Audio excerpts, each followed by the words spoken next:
Good afternoon. I'm Curtis Rumbaugh.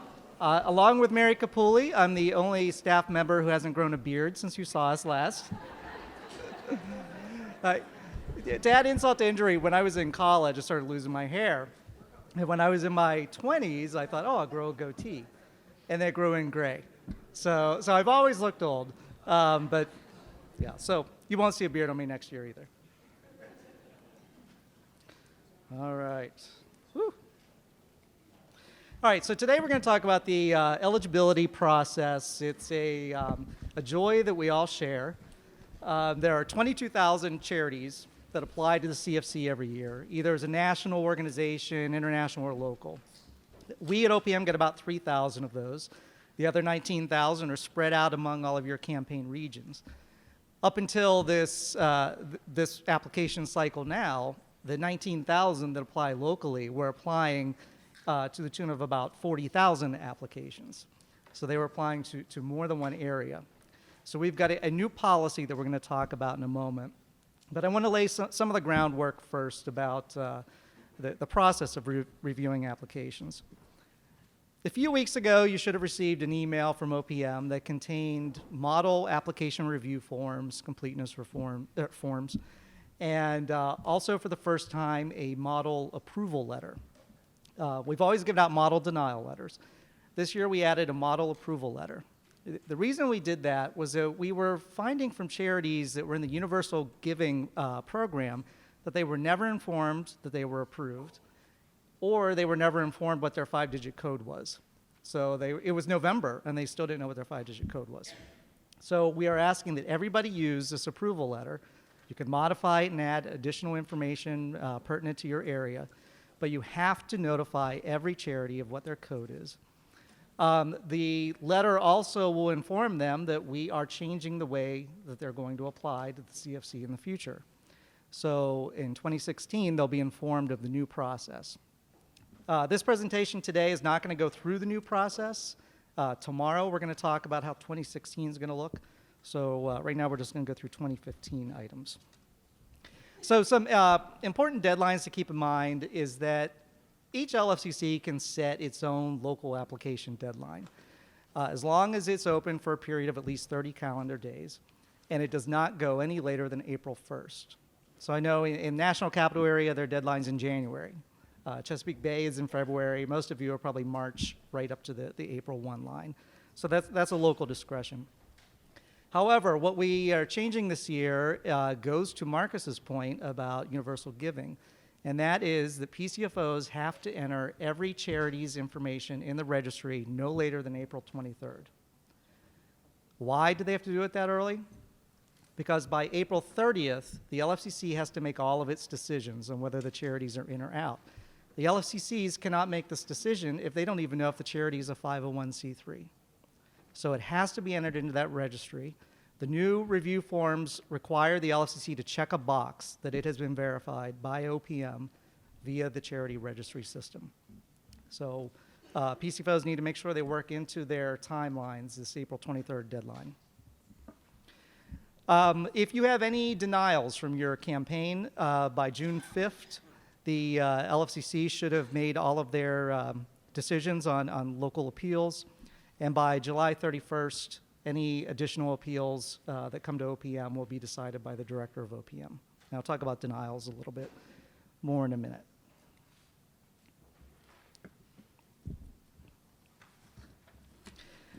Now, every independent organization has to submit an application to your campaign region. Federations do not. Federations only have to provide to you the federation's application and any charity that is new to your area. Or if they were denied in your area last year, they got to submit a full application again. However, we recommend that you also do a sampling of the federation applications of at least 20%.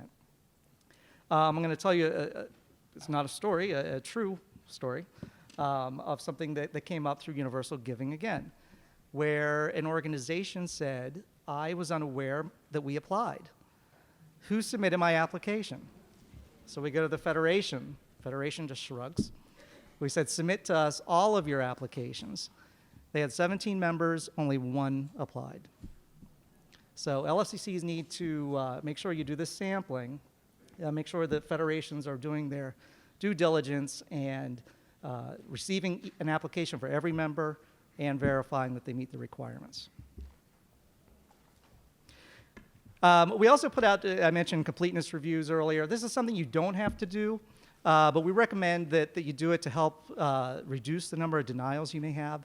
And this just means that the PCFO or the LFCC is going through the applications before the final screening of it, making sure the charity didn't leave something important out or they didn't make a photocopying error that would result in the denial of their application. If you find that they made a mistake, then you can notify them that you still need the information, give them a very short turnaround. We give 5 business days for national groups, and then the LFCC can look at the information from there. So the application as it exists today is essentially 5 different documents. You have the application form itself that has certification statements in it, and then 4 attachments that each organization has to include. They have a schedule of services, their IRS determination letter, an audit, sometimes there are waivers of the audit that we'll go over, and a 990. It's pretty simple and straightforward. I'm going to focus first on the attachment A, which is the schedule of services. And I'm going to go through several slides here, and then we'll stop and talk about attachment A or take questions about attachment A if you have any. So the new policy that we instituted for 2015 is that adjacent and statewide presence options have been removed. So those are the 19,000 I talked about that have applied 40,000 times is because they're applying to every neighboring campaign. With the advent of universal giving, this is no longer needed. A donor can give to any of these charities regardless of where they are. Before universal giving, if they weren't in the printed brochure of the CFC in their area, the charity simply did not exist as an option to them. So that barrier has been removed. What we've done is taken away the burden for the charity now of submitting multiple applications to LFCCs who have very different deadlines and who have very different review processes that lead to approvals and denials of the exact same documentation. And we've also reduced the workload for the LFCCs. So you're going to see a reduction in the number of applications that you receive this year. It does not mean there's a reduction in donor choice through the CFC. So every charity that applies to your area has to have a substantial local presence. Local presence is defined as having an office or a facility open to the public at least 15 hours per week. And that could be a portion of a residence. It doesn't have to be a old-fashioned office. And it also has to have a dedicated phone line for that organization. So it can't be the volunteer who's the president this year. It can't just be their cell phone. It has to be for the organization.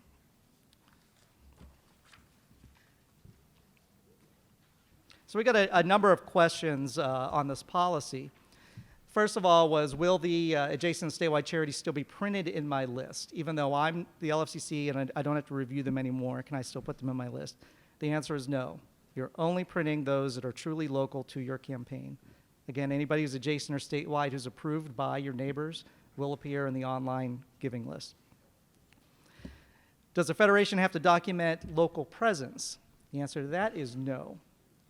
So let's say you have a federation here in Texas that's based in Houston, but has 150 members throughout the state. If they have 15 local organizations in the Dallas-Fort Worth area, it can apply as a local federation to Dallas-Fort Worth, even though its own office is in Houston. Federations have never had to prove that they have a local presence. Their local presence is met through the services they're providing to their members. And what happens to federations that have some members in my area and some members in other campaign areas? So using that same example of the Texas Federation, they may have 15 members that apply to Houston. They may have 18 different members that apply to Dallas-Fort Worth. That's fine. They're only going to be able to list in the local charity list the 18 members that are truly local to Dallas-Fort Worth.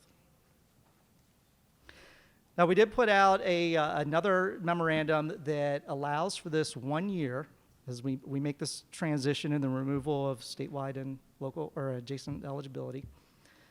The federations can still provide the backroom fiscal operations for members even if they don't meet the 15-member requirement. So this means if that Texas Federation actually only had 14 members in the Dallas-Fort Worth area, it's not going to make the cut as a federation here because you have to have 15 members. They can still submit those applications to the Dallas-Fort Worth LFCC as independent organizations.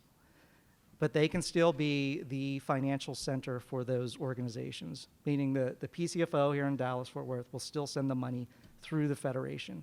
Again, this is just a one-year transition period to the new system. It's the only time we're going to allow federations to handle the funds for someone listed as an independent organization.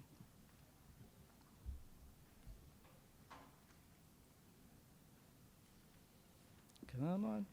There we go. All right, so when they give you their schedule of services, or attachment A as we talk about it, it's really simple. Anybody who is giving you more than a couple paragraphs of information is working way too hard on this. We just want to know the who, what, when, and where. And if you took speech classes in high school or college, you had to practice your elevator speech. You've only got several seconds to tell the CEO what you need to tell them. That's what the charity needs to tell you. Give us the elevator speech. What did you do in 2014? Oh, I served 180 people through my soup kitchen, which was open weekdays from 10 to 5. That's it. That's all we needed to know. And I'm going to give you some examples here. Hopefully. In a moment. I just want to talk about what they should not give us, and that is generalized statements like a mission statement or a copy of their brochure or printout of their website, something that doesn't tell you exactly what they did last year. We don't want to know about the services they offer. We only want to know exactly what they did in calendar year 2014. We don't care where their members or affiliates or board members are. Again, that's not a eligible service. And also providing information on services provided by a different entity. So that means that if they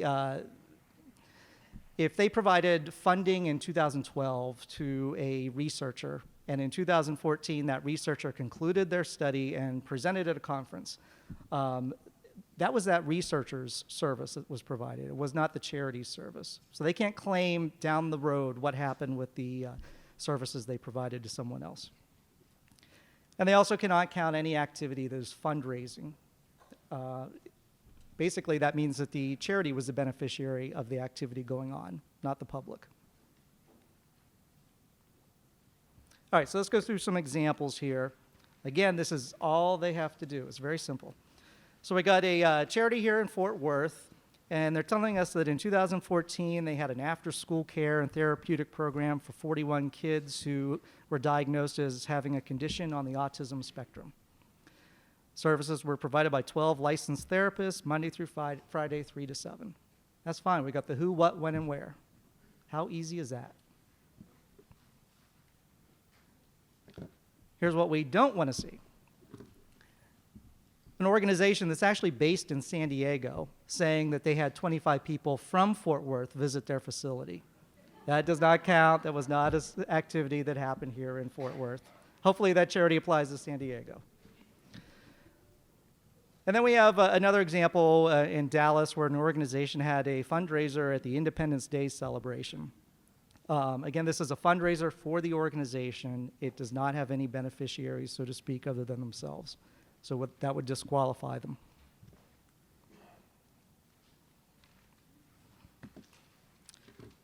All right, another non-qualifying one is a charity in Irving, Texas, that was basically formed to preserve and promote the history and culture of Texas. They made presentations to students in hundreds of schools as well as distributed educational videos, all services free of charge. So we got a few problems here. One is that it doesn't tell us what they did in 2014. I don't even know if they were open in 2014. This is all what they've been doing since they were formed in 1992. So that's their first strike. The other one is I have no quantification of the number of beneficiaries. They're saying that since 1992, which was a long time ago, they made presentations in hundreds of public schools. Again, I don't know how many were served in 2014. So that gives you an example of the vagueness of what charities submit. I'm sure you guys come across this quite a bit. They need to spoon feed the information to you, but I encourage you to tell them, just give me one paragraph. 2-3 sentences is all we need, and then that'll help them boil it down to the essentials. I'm going to stop there. Attachment A is always the toughest part of the application process. So I'm going to see if there are any questions on this.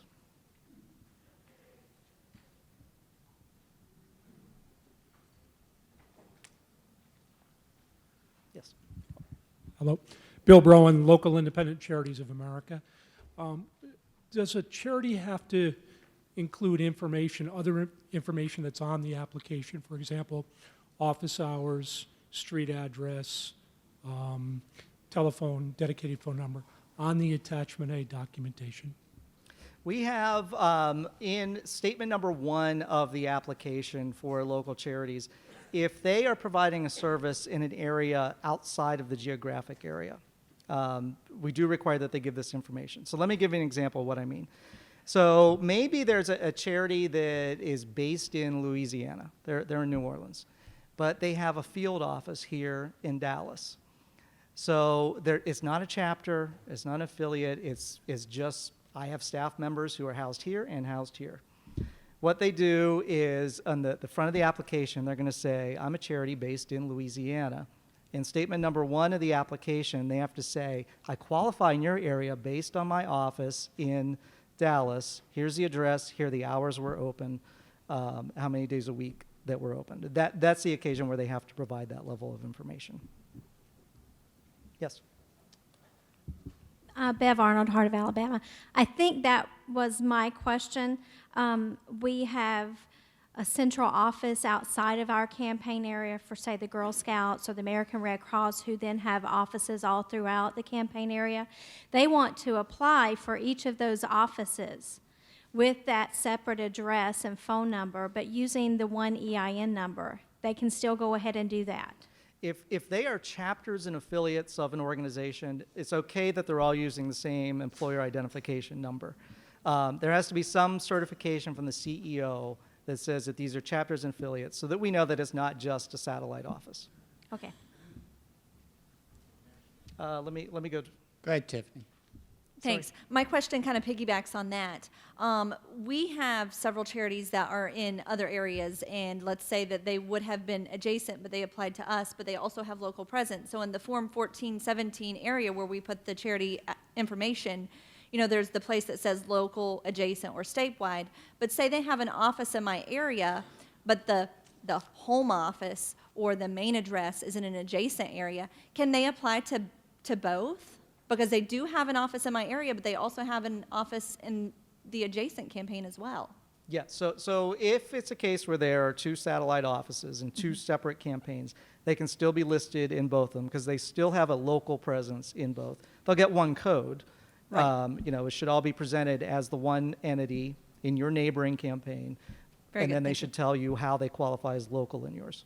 But they'll still have one code and be printed twice. Ron? Curtis, it's kind of a follow-on with that, and actually I think this is something that's going to be snowballing effect at OPM. You're probably going to be seeing happening quite often. I already have one application on my desk. Agency is outside of my area, but they're claiming local presence based on a volunteer's address, claiming residency office. That is going to be the biggest challenge because now I've got to start asking that question. Is it a true office? Is it a satellite? What is the real determination? Because now IRS definition of a business, residential business, it needs to be a licensed business. So, and I don't think we've got the authority to be asking for, can I see your business license? Yeah, the LFCC always has the right to ask the charity for more information. So Okay. if you suspect that what they're presenting is not factual, that it is just somebody's house and it's truly not open to the public, I would press them for more information. And Have them submit something in writing to you. yeah, and this is the one Marcus was referring to. I guarantee you it's the same one that we're referring to. Yeah. It's already on my desk, and I'm seeing it already, and I already know others out there should be seeing the same challenge. Yep. Thank you. I'm going to switch gears on you, Curtis. A little shorter than Ron. Going back to the federations that are applying on behalf of members where they don't meet the federation criteria this year, when they apply and they submit these member agency independent listing applications, do I understand correctly that there should be an agreement that's provided with that, some sort of letter between them saying, yes, I want them to serve as my fiscal agent? And what does that look like? What is OPM's vision for that? We don't require that that be submitted with the application. The Federation should always have a member agreement on file, whether it's through this process or a normal Federation process. There should always be something saying that they are licensed to represent and handle the money for a charitable organization. But they do not need to present that to the LFCC under this new policy. Should we be asking these independent listings and helping them to understand what this means and to verify with them that we're sending their monies through their federation? I just feel like there's a disconnect with that process. I know it's for 1 year, but how do we safeguard our charity, the charity that comes back and says, why am I not getting my check? Well, we were under the impression because there should be something on file with a federation. Right. You know, what's the safeguard for that? You may want to notify the charities that apply. You're not required to, but you may want to notify them that your application is going to be listed as independent. However, your funds will be handled by X Federation, Okay. so that We they're can do aware that. up front. Okay, thank you. No more. All right. Okay, so now we go on to the second attachment. I'm not going to go through the whole application, by the way. I'm just going to hit some of the highlights here. Go through the second attachment that charities have to give you, and that is IRS letter of determination, showing that they are, in fact, a 501c3 charity. So what does it mean to be 501c3? It refers to the Internal Revenue Code, Section 501, Paragraph C.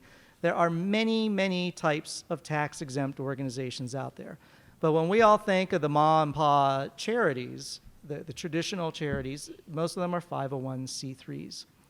Other tax-exempt entities may be unions or trade associations or political organizations, advocacy organizations. Those are not eligible to participate in the CFC. They have to be recognized by the IRS as falling under Section 501c3. So we require that they provide us with a letter. Now that sounds simple enough. However, there are different kinds of IRS letters, which is what this slide gets to. Hopefully, most of what you see will be organizations that have their own tax-exempt status. So they have a letter that has their name on it, has an employer identification number, the date that they were given 501c3 status, and that's that. But then you get some that are chapters of another organization, or they're part of what's called a group exemption. So let's talk about a group exemption first. This is where the IRS has given an organization, it's typically a national entity, the ability to provide the IRS with a listing of all of its affiliates that will fall under its 501c3 umbrella. So it gets a special letter from the IRS that gives it group exemption status. And then that charity needs to provide the IRS with a listing of here are all of my affiliates that are going to be part of this. Here's their name, here's their EIN, here's their address. If you get any of these, they need to give you that letter, that group exemption letter, and they also need to give you that listing that was submitted to the IRS with the EIN, name, and address for them. You may see in this category Catholic organizations who kind of have a dispensation from the IRS. The IRS has said that any organization that's in the official Catholic directory will be treated as a 501c3. So the official Catholic directory is 2 volumes, gigantic books. We get them every year in really, really tiny print. And it lists every diocese, it lists every priest, it lists every school, it lists every Catholic organization. So the IRS says anybody who appears in this book is considered 501c3. So in these cases, all they need to do is photocopy that page out of the official Catholic directory, circle their listing, and give it to you, and they're fine. Our last case is a chapter or affiliate situation. And this is where it's not a group exemption. It would be more of an organization that has that first category, the not part of a group exemption, they just have one letter with their name on it. So they may say that I'm the Curtis Rumbaugh Foundation. I have a Dallas chapter, I've got a Pittsburgh chapter, and I've got an LA chapter.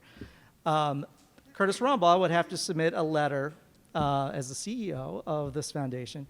I would submit a letter stating that the Dallas-Fort Worth chapter falls under my tax-exempt status, and they are in good standing with my organization. They can apply them. Once they do that, they can use the parent organization's audited financial statements. If I, as a CEO, verify that they're covered by the audit, they can use that. However, they still need to give their own 990. And I'll talk about the 990s in a moment. Lana? So can you explain to me, with the implementation of the 1417 validation, why I need 700 tree-killing pieces of paper rather than just doing the one-offs that are special circumstances, you're Catholics, why I have to have all of those individual copies? It's mostly for the organizations that do not fall under the not group exempt status, the ones that have their letters. It's for those at the local level who we have to have additional documentation for. So now that the PCFOs have that at their fingertips, because if we can't verify it through the charity registry where it automatically goes up against the IRS database and says they're good, then we have to do additional research. And that's where you all will provide that. It's such a small percentage, so I don't understand why that can't be the exception rather than the rule. Right. And this is the last year we'll have the paper submission. So Okay. Thank you. that's the good news. I have a question. Most of those organizations that fall under that particular ruling, you know, with that special thing when they're in that big book, a lot of them do like regional or national 990s. So that means they have to do a pro forma. So when you come to that page that has who the board members are, how all the decisions are being made at the national level or the regional level, how is it that they can still use those individuals that it looks like they pulled them off the street and just stuck them in there? We have to take the organization's word. When they're signing, even though it's a pro forma 990, they're signing it as truthful. We'll take their word that the individuals they're listing there are the ones who are governing that local chapter. Even though they may be at the next level up for the organization, they're still the individuals responsible for the oversight of that organization. Let me get one more, couple more in here about the IRS letter, and I'll take more questions then. Those of you who have military installations in your campaigns, you'll have organizations we call Family Support and Youth Activities, but most people call them MWRs, Morale and Welfare Recreation Organizations. These are groups that exist on military bases to support the men and women of the military and their families who may be living on the base. They have a different application process. They do not have to fill out the long form of the application with the attachment A, B, C, and D. Instead, they provide us with some certification statements and a letter from the commanding officer of the military base vouching that, yes, they do exist on this base and they're doing good work. They are not going to appear in the IRS master file of 501c3s. So we don't have a way of automatically verifying them. What you'll need to do is provide us with the copy of the commander's letter that they submit with their application, and then we'll be able to clear it on our side of the database, and you'll know right off the bat that they're good to go. Please keep in mind that daycare centers on in federal facilities are not considered FSYAs or MWRs, whichever your preference is. So they do not get this special exception to the CFC eligibility requirements. They would have to apply as a traditional charity. Uh-oh. Okay, and then as I mentioned earlier, any charity that has not been verified in the charity registry at the time the LFCC makes its application decisions must be denied.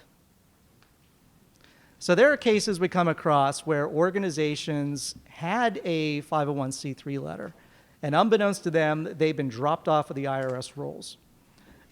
This can happen for a variety of reasons. Usually it's because they moved and did not tell the IRS they moved, and the IRS was trying to get a hold of them to verify that they were still in existence and then just cut them out. The other case that comes up a lot is the charity marks a box on their IRS Form 990 that says final return, thinking that this is my final answer. I'm not giving you a draft 990, it's my final 990. Well, the IRS thinks this is, you're terminating the organization, this is the last we'll hear from you, you're gone. So yeah, the first year we went through this process, there were a lot of shocked charities out there. And we still get some every year. Even at the national level, we get a handful of them that had no idea they lost their status. So that's another reason why it's important that the PCFO enter everything into the charity registry before the LFCC reviews the application. If an organization has not been verified in the system, even if they come back to you and say, I've been working with the IRS for months on this, and they tell me it's coming, can I just give you the agent's name and number? No. Until we get documentation from the IRS saying, yes, they're C3 again, they have to be denied. So there's no contingent approval from the LFCC. Either you're in or you're out. In this case, you would be denied. Any other questions on tax-exempt status, IRS determination letters? All right, got one going up to the mic.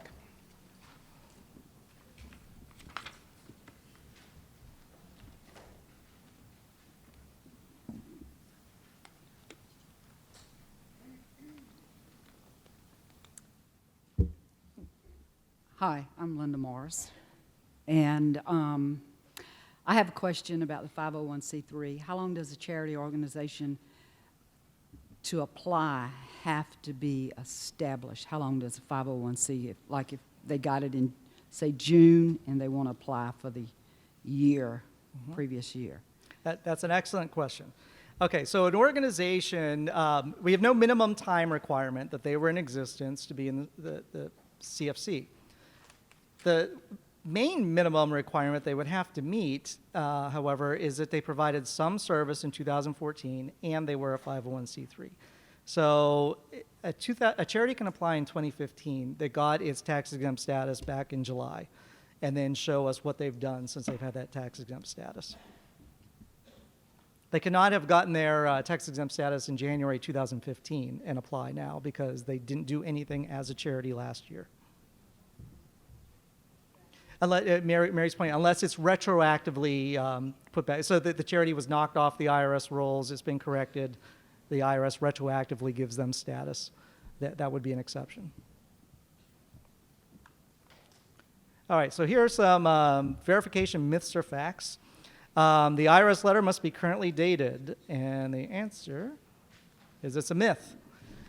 You're going to see IRS letters that go back to the 50s. The IRS does not reissue letters on a periodic basis to charities. Once they get a letter, that's it. The IRS considers it over. Some of these letters have handwritten names and addresses. Some of them have EIN, some of them don't. It's fine.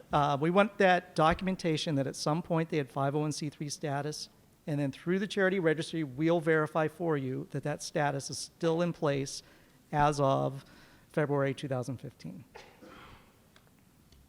Second one is the IRS letter does not need to contain an EIN, and that's true. Again, it's the IRS uses very different formats throughout the year. It's possible the EIN was not put on there. We're not going to penalize the charity for that. The charity is still going to give you the EIN on the cover of the application, and that's one of the factors that we use to verify them with the IRS. Curtis? Oh, yes. Last year, we ran into several instances where charities changed their names several times over the course of their existence. So my thing is, we told them, you need something that shows us that that's what your name is, officially from the IRS. Thank you. I'm just putting that out there. Yeah. So a lot of you will, I'd be shocked if any of you don't have any charities that haven't done this. So they have one name in the IRS Business Master File of Charities. That's what we call their legal name. But they actually go by something different to the public. That's perfectly fine, but we need some kind of documentation from the IRS or a state government that says that I allow Charity A to also solicit funds as Charity Z. Once we get that, if Charity Z is what they want to be listed as, that's what they'll be in the brochure. But then in parentheses after it, we list how the IRS recognizes them. So for full disclosure to the donors. Okay, and the last one here is that the campaign can approve the, oh, I did that wrong. The campaign can approve the charity contingent on OPM's confirmation of 501c3 status. And as I mentioned earlier, that's a myth. There are no contingent approvals. All right, well, we already moved forward. So let's talk about the next attachment they have to provide, and that's the audited financial statements. Not every charity has to meet this requirement. If they're applying as a local organization, we do have some waivers built in, and this is going to change again next year, but this is what you see on the slide is what is in place for 2015. If a charity has more than $250,000 in revenue, and this is determined by their IRS Form 990, then they have to give you an audit. There's no exception to the rule for them. They can't say, I'm too new, I don't have an audit yet. They would not be eligible to apply. They must have the audit. That audit needs to verify that they conform with something called Generally Accepted Accounting Principles, or GAAP. GAAP is put out by the American Institute of CPAs, and it sets how organizations account for their funds. It requires that they use something called the accrual basis of accounting. You'll often see charities that apply with cash basis of accounting or modified cash, modified accrual. Those don't pass muster. They have to meet GAAP, and by meeting GAAP, they have to use the accrual method of accounting. They have to verify that they're audited every year. They're not just doing it every other year to save money. We want verification that there's an independent review every year. And then they need to give a copy of that audit with the application. Then we have this middle ground of charities that have total revenue between $100,000 and $250,000. They still have to be audited. They still have to account for their funds according to GAAP, but they do not have to submit it with the application. The LCC can ask for it if you have any concerns about the validity of whether they have an audit or not, but they're not required to submit it. And then anyone under $100,000 has the audit requirement waived. They can use any method of accounting they like, and they do not need to comply with GAAP.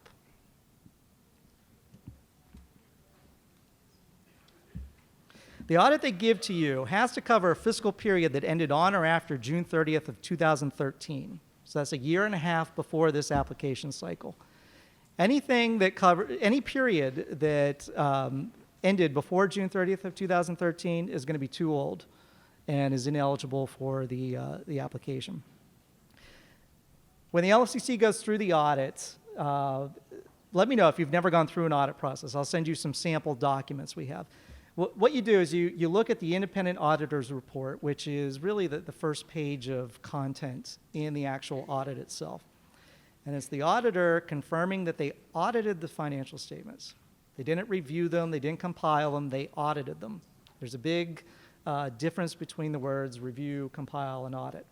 Audit is the only correct answer in our case. So they're going to verify that they audited the statements. They're going to verify the fiscal period that it covered. They're going to verify the organization complied with GAAP, Generally Accepted Accounting Principles. And when they conducted their audit, they did it in accordance with something called Generally Accepted Auditing Standards, which is GAS. GAAP and GAS are the two pieces we want to see in an audit. And that means that they followed the procedures that the American Institute of CPAs has set for all auditors when they go through financial statements. So we need to see that. Sometimes you're going to see an accept statement where they said, oh, we did all of this, except we had a problem where we weren't able to inspect the books related to membership dues. They were in a flood, and we couldn't find them. Or we couldn't go to a facility that is in another country to audit the inventory. Those exception statements would result in a denial. So it has to be all or nothing when it comes to the audit. And again, the LFCC cannot make any exceptions when they see an exception in the audit. So you can't make the determination that the issue seems minor, but the organization does good work, so I'm going to approve them. So it's a red flag whenever you see an exception in the audit.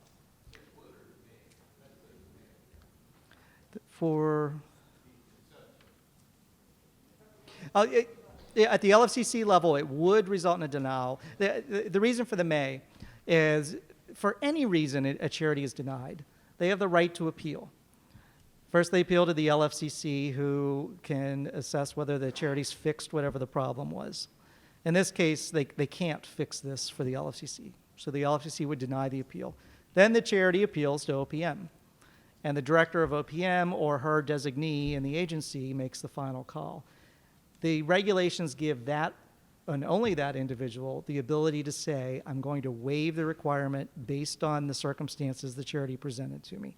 So they may say, you know what, that inventory that was in a country that's in the middle of a revolution, got it, we'll waive the audit requirement for you this year. Woody. Yes, thank you, Curtis. I've seen a lot of audits. I've yet to see somebody actually sign one. I see a lot of stamps by the auditing firm. Dates can be troublesome.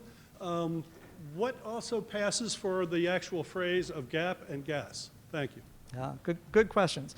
All right, so let's talk about the signature. Oftentimes, it's going to be the individual, but you're going to find other cases where it is the auditing firm. So KPMG may sign the audit, and it's just almost like a signature stamp for the corporation. That's fine. It does not have to be the individual in that case. And then your other issue was with gas and gap. Thank you. Yeah. The gas and gap gets switched around in the way it's phrased in audit. So you'll find that I have audited the financial statements of the Curtis Rumbaugh Foundation in accordance with generally accepted auditing standards. Other times it'll say I have audited the statements in accordance with standards generally accepted, auditing standards generally accepted in the United States. That's fine. So it could be either auditing standards generally accepted or generally accepted auditing standards. Either switch around.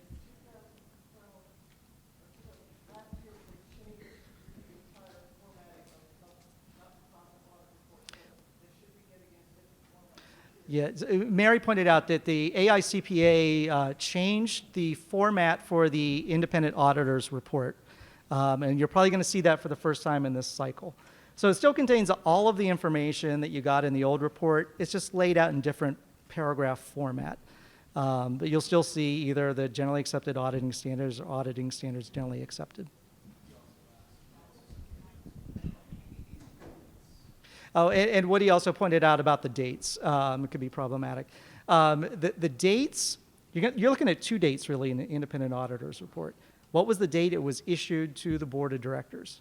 So what's the date right above the name of the organization on the independent auditor's report? Or sometimes it'll appear below the CPA signature.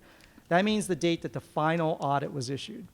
That audit had to have been issued by the time of your application deadline. If the charity submits an audit to you later, let's say they were denied because they didn't submit an audit, and then on appeal they submit the audit to you and you see that it was prepared after your deadline, they would be denied. We got to make sure all charities were on equal footing, and as of your deadline, they met the criteria. As for the other date in the audit, you're looking for the date of the financial statements that were audited. And that's usually in the very first sentence where they say I've audited the financial statements as of June 30th, 2014. That's the key piece of whether it's too old or within our period. Yes? Hi. Darcy Kendall from Greater Wisconsin CFC. One of the things that's concerning some of us relates to the previous presentation on universal giving, where we have charities that were denied by one local charity and approved by one or more others. And I'm concerned if we are not having them apply, if they're only applying to their local charity and the LFCC, not all 150 some LFCCs are represented here. Not all have had the training of any kind. And if we're only having them apply to one and they don't catch some of these things, and now we've put them into the book, the online universal giving, what do we have to notice that they've been denied? And also when we have the PCFO put them by your deadline of June 5th, couldn't there be an automatic indication going to all the other LFCCs that this one was denied in this organization, in this campaign, so that we don't approve them somewhere else? Well, the change in the adjacent statewide rule will mean there'll be very few charities that are applying more than once. The few that are applying to more than one are the cases we talked about earlier where they have satellite offices in different areas. Right, but that's my concern, is we're not going to, maybe not all LFCCs investigate them as thoroughly as others, and that we're going to let some through that should have been denied, that you found were denied by other LFCCs in the past. Right. If they're denied through this process, you would be notified because they're not going to make it to the universal giving list. If we get one approval and one denial, the charity is going to be in jeopardy when it comes to universal giving. Right, but if they're applying to more than one because they have a presence in more than one area, isn't there a way of telling the other LFCC that they were denied? It would depend on the timing of the charity registry, right? The timing of the information submitted by the PCFOs. We can look into it. It's a good idea. I can't promise anything at this point, but we can look at that. Hey, Curtis. Me again. What is being done to reinstitute the 30% formerly statewide eligibility? Example, I'm a search and rescue outfit home-based in Seattle. All of my rescues in 2014 were across the Sound in the Olympic Mountains. So I provided service in the Greater Olympic Peninsula campaign, but I can't apply to them because I'm not local. And I didn't provide any service in Seattle because all of my rescues were out on the Olympic Peninsula. What's being done about that 30% target population or 30% of the counties? It's a good question. We looked at it. We have yet to find one charity that applied to statewide that does not meet local presence. So we have yet to find one organization impacted. And then next year, as you saw with the zones, the example you gave, the organization will have a local presence within the zone. All right, let me get to a few more questions on audits. A question we often get is the audit requirement waived for organizations with total revenue less than $250. The answer is it's a myth. It is waived for charities under $100,000, not $250,000. So they still have to certify they're being audited, but they don't have to submit it with the application. It's a myth that the LFCC can waive an audit requirement for a group. The organization would have to be denied twice by the LFCC and then make their case to the director of OPM. And then finally, the LFCC can approve an organization with a gas or gap exemption noted in the audit report. As I mentioned earlier, that's a myth. That cannot be done. Okay, I promise I'm going to get you out of here by 5. So the last attachment they have to give is an IRS Form 990. So the 990 may not be something that every organization submits to the IRS. Those of you who are new have no idea what a 990 is. It's a document that looks like an income tax return, but it's technically a public information return. And it's something the IRS, as only the IRS could do, thinks that this is something useful to a donor. So this very complicated document with lots of numbers, lots of data is going to be used by a donor to figure out what's going on. We don't go through every aspect of the 990, but there are pieces that are critical to our review because it does tell us whether the organization meets the requirements and whether the certifications they made hold water. Now, the IRS requires a 990 of most charities, but not all. So it has exemptions for places of worship. It also has exemptions for private foundations, for smaller organizations. Those groups may file either not be required to file at all, or they'll file a 990 EZ, kind of like with your tax return, you either do a 1040 or 1040 EZ. So they'd either file an EZ, if they're a private foundation, they do a 990 PF. Small organizations do a 990N, which is literally a postcard. Those forms don't give us what we need. So if an organization falls in that category where they don't fill out the full document for the IRS, we require that they provide a pro forma version of the document for our purposes only, and they only fill out the sections that are important to us. So they don't have to go through the whole rigmarole.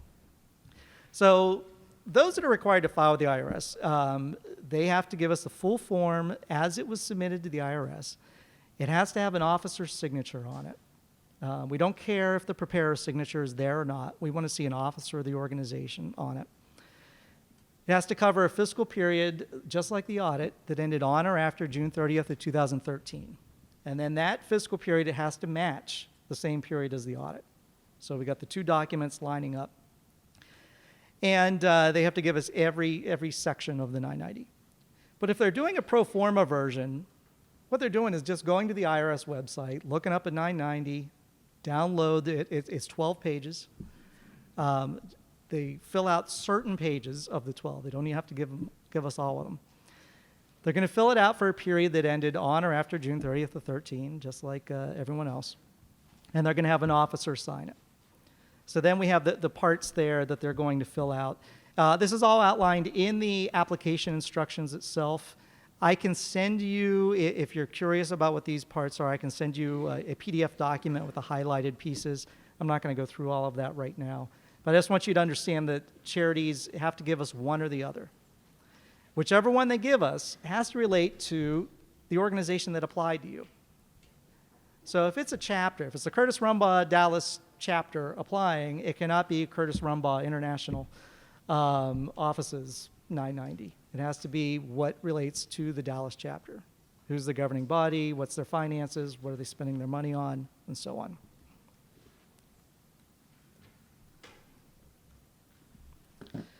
So some questions we get, is the preparer signature required? And yes, it's not required. That's a fact. It's not required that we know who the CPA was who did the 990. We do need somebody from the organization, a staff member, a board member, somebody in the position in the organization to vouch for the truthfulness and accuracy of the information presented. It is a myth that 990 EZs are acceptable. We don't even need, if they file a 990 EZ, they shouldn't even submit it with the application. Just give us the pro forma 990, that's all we need. And then if a charity has not prepared all of the documentation by your application deadline, the LFCC can give it an extension. The answer is no. Every charity needs to be treated the same. Either they met the requirement on that date or they didn't. Yes, Linda. When you state that it's the 990 pro forma is for the agency that is applying. Okay, you have an agency that is applying, and then you have your attachment A, which is a chapter or whatever, local. Whose pro forma is supposed to be submitted? For the organization that's listed as local, or for the main chapter, say, that's in a national city? The organization that's listed as local. Listed on attachment A? Yes. On the second. Yeah, so when we figure out their administrative and fundraising rate, which is that percentage at the end of their listing in the charity list, we want to know what that rate is for that local chapter, not for the national operation of the organization. Hi, it's Pia, Central Florida. Two things on the 990. I just wanted to make sure it was still okay. I've been out of it for a couple of years. We usually get the 990 signed by the accounting group.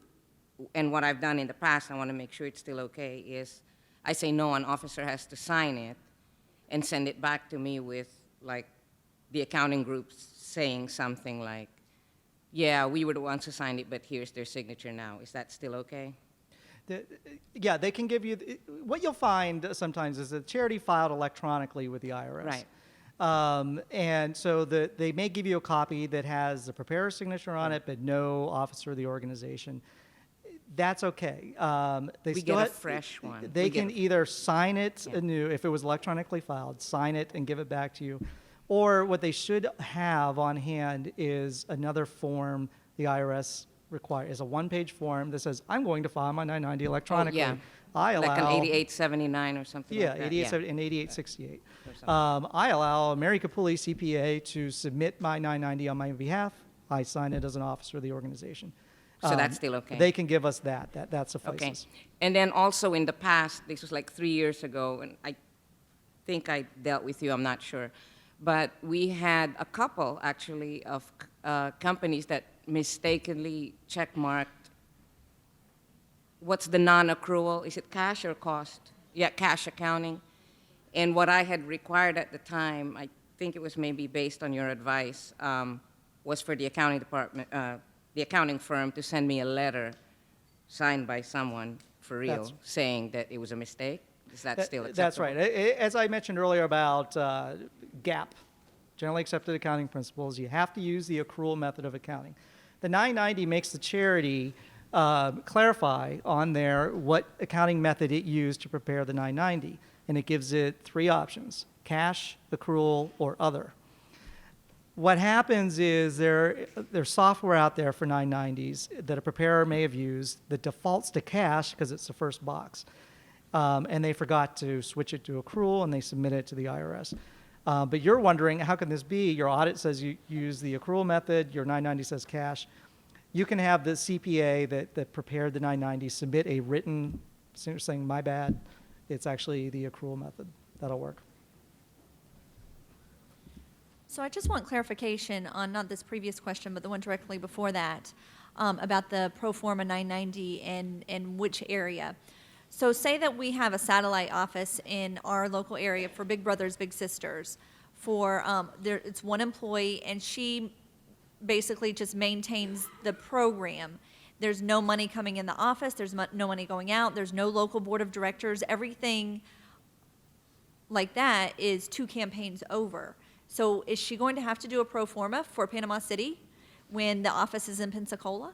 No, because that's not a chapter or a group exemption situation. Okay. That's where I just have staff in 2 locations. Okay, so if it's a satellite office or a branch office, then we don't have to have a pro forma in our local area. We can Right. use the 990 in the area wherever it may be located, even if it's the next state over. That's correct. That's the case where the charity is going to use the same code even though it's located in more than one area, Very because good. it really has offices in more than one area.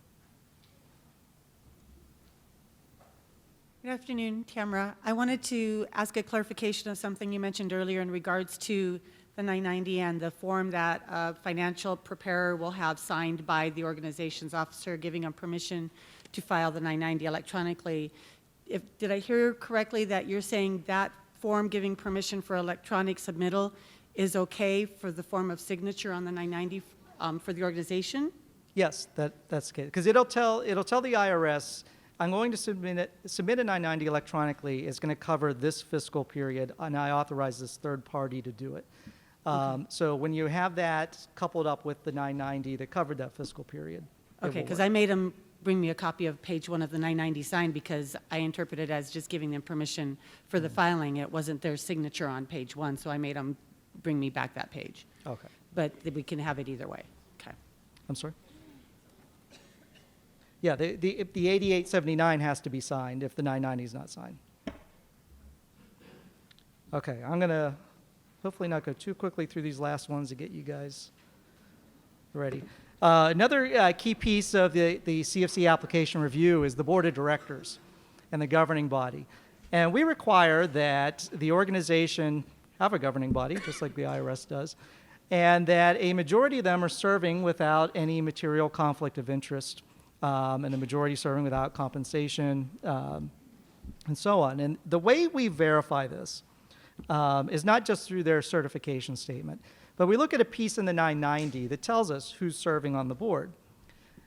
So what they do is on the first page of the 990, the charity will say that as of the ending date of the fiscal period covered by this 990, so maybe on June 30th, 2013, I had 10 voting members of my board. And then later on in the 990, it's in part 7, the IRS says, tell me everybody who sat on this board at any point during the fiscal period you're covering. So we want to see at least 10 people listed there. Maybe they list 15 people. That's fine. Maybe that's because the 10 seats on the board had people coming and going throughout the year. They were resigning, and you brought a new board member in. That's fine. But we can't have a case where they say they have 10 board members and then they tell us who 3 of them are. We cannot determine whether the other board members were compensated or not. So here's what I'm talking about. So this is on page 1. It's line 3, and I've circled the case there, where they're telling us, hey, just like my example, 10 board members. And then you go to part 7. And it's this funky statement. So this is the IRS's format for reporting key staff members, board members, and so on to the organization. So the organization has to list every individual of the board. They have to identify their position. So I've got that red circle there around the columns, check marks. They have to identify somebody who's a voting member of the board as a director or a trustee. There are other titles in this section. It says officer or key employee. We don't care about those. The IRS definition is that a director or trustee is a voting member of the governing body. And a lot of charities get this confused because the terminology used by the IRS is different than terminology used in the nonprofit world. They think an officer is an officer of the board, but in this case it's not. So what we do is that we saw on the first page, they said they had 10 voting members of the board. Then we're going to look here, do we have 10 individuals who are have a check mark that says they're an individual trustee or director? Again, maybe there's more than 10, that's fine. Once we identify the 10, we look at the other columns, D, E, and F. And that tells us whether they've received compensation or not from this organization or any related entity. It's okay if some of them are compensated. It's not uncommon for a charity to have their CFO or their CEO sitting on the board of directors. That's perfectly fine, as long as we don't have a majority of the board being compensated and therefore having a conflict of interest in the outcome of board decisions. So with 10 board members, we need to see that at least 6 of them are serving with zeros in columns D, E, and F. So if it was 5 compensated, 5 non-compensated, it would be a denial. There's not a majority serving without compensation. Let me just finish this real quick, Bruce, and I'll jump to you. Okay, so more myths or facts. Columns D, E, and F may be left blank if there's no compensation. And the answer is, it's a myth. The IRS requires that they put a 0 there. So the absence of information is not assumed to mean that they were not paid. It's assumed to mean that the charity submitted an incomplete 990. So we would turn this back to the charity and make them file an amended form with the IRS. Charities may present governing body information in attachments to the IRS Form 990. And that one is a myth. The IRS makes everybody present the information in the same way through that same table. So they can't write in there, see the attached listing, and then give you a copy of what's on there or in their annual report. They have to present it in this format. And then the last one is the LFCC must deny an organization that compensated 50% or more of its governing body. And the answer is yes, they must. Bruce. Yeah, I may or may not speak for a whole lot of people in this room. When it comes to the discrepancy between the voting members identified on page 1 and the people identified on page 7 who are marked as trustees or institutional trustees, an astronomical number of our applications get that wrong. And it is so tedious and time-consuming to go back with them, explain it, and have them resubmit the correct data on their 990. And I just think that it would probably help a lot if the statement of item 8 in the application could perhaps be revised, and I know that takes OMB approval, to state that we have an active, I can't remember the terminology, but an active body, majority of which receives no compensation, and who are identified as trustees or individual or institutional trustees on our 990. That might really help reduce the number of charities that get that wrong. We've been trying to go with a checklist that they can submit to us that helps them, that walks them through that process, but I'm still seeing a huge number of charities get it wrong. I love it. I'm writing it down. Next iteration, we'll have that. All right, so last thing I want to talk about are federations. Now, when federations apply to you, they need to give you an attachment A that doesn't describe the federation services. Instead, they're going to give you an attachment that lists all of their members that they have found to meet the CFC criteria. So they, in a sense, they've been deputized to be OPM or the LFCC and go through these applications and verify that every application is squeaky clean. Here are the list of the organizations that meet it. This is going to be used by the PCFO to enter all the information into the charity registry. Now, a federation is required to provide an audit regardless of whether it has 100,000 or less in total revenue. Because they're acting as a fiscal agent in the CFC, they have to be audited. There is a slight exception in that, and that is if the federation is newly formed and has been in existence less than a year, then obviously there's nothing to audit.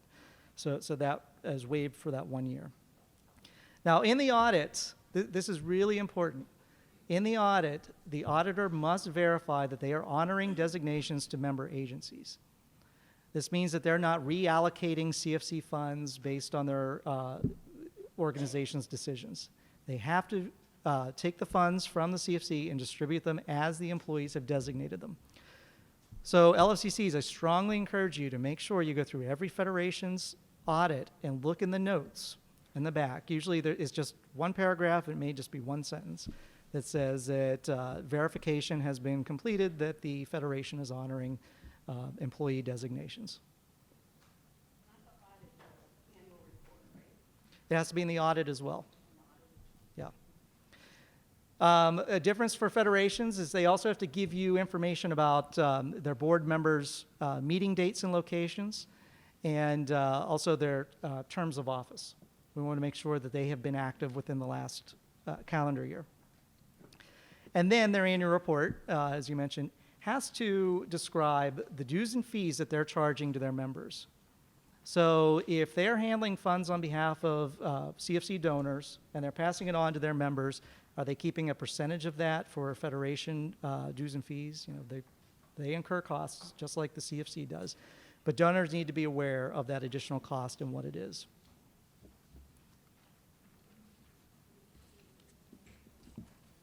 Mary wanted me to point out, dues or fees or any other terminology related to a reduction of funds before the federation sends it out has to be disclosed in that annual report. All right, we're almost done here. Federation member applications may have photocopied signatures. That's a fact. CFC used to require wet signatures on every application that was submitted. We no longer do that. They can give you photocopied signatures on the applications for the 990 document or the application itself. Federations are required to receive applications from members every year. Whoops. My slip is showing.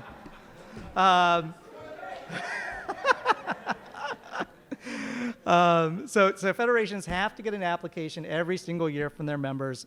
How else can they verify to the LFCC that they meet the requirements? I mentioned earlier they don't have to have a local presence. There's a myth that they do not have to have 15 members, that the LFCC can determine that, you know, they have 13 or 14, we'll let them in.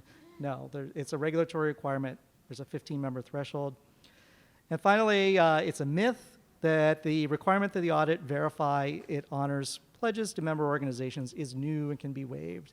This has been around since 2007. So it is it's not. 95, Mary says. 95, so not new at all.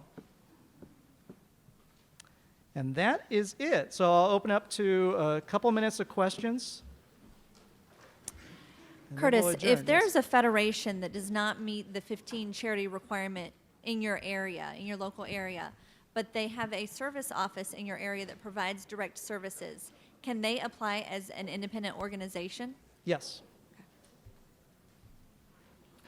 Hi, Curtis. When we get an application in from an adjacent campaign, as it would have been last year, what's the proper procedure? Can we simply return them?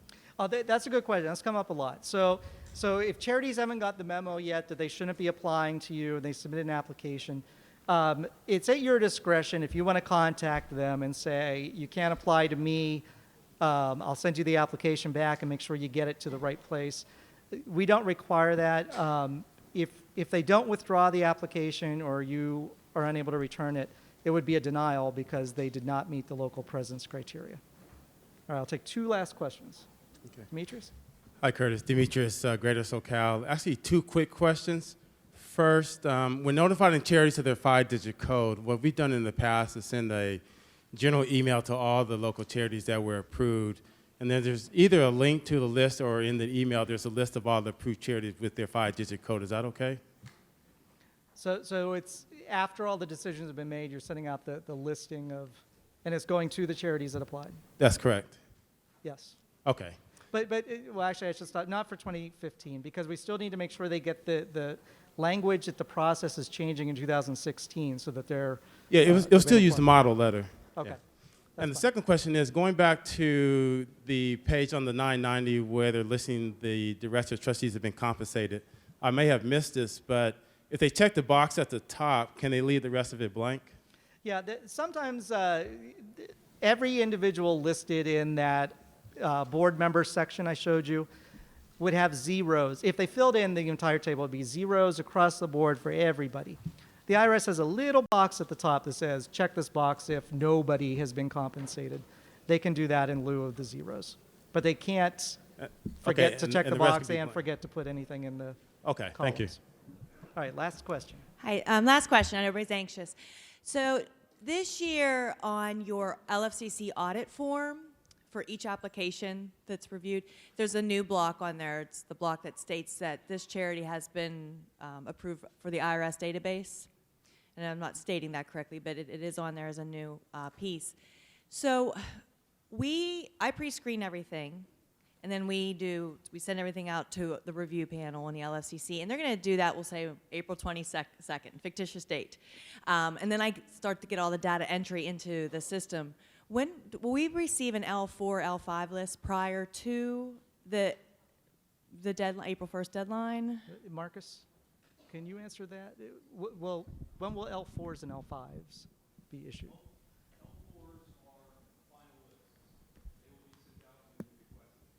But we used to get a list prior to that, L2, L3, that kind of helped us know if they were on.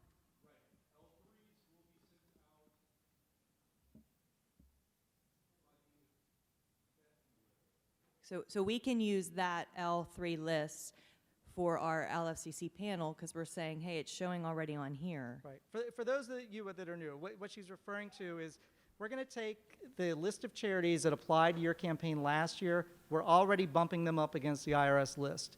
We'll send you a spreadsheet that says if all these charities reapply, here are the 99% that are good to go. We know that they're 501c3. Here's the 1% that either don't meet the criteria or we need some more documentation from you to clear them through the process. So you'll know going into these LFCC reviews who's in, who's out. Now, if it's new applicants, you have to enter them into the charity registry. But when we check the box on that audit paper, we're using the L3 list. Class is dismissed. Thank you.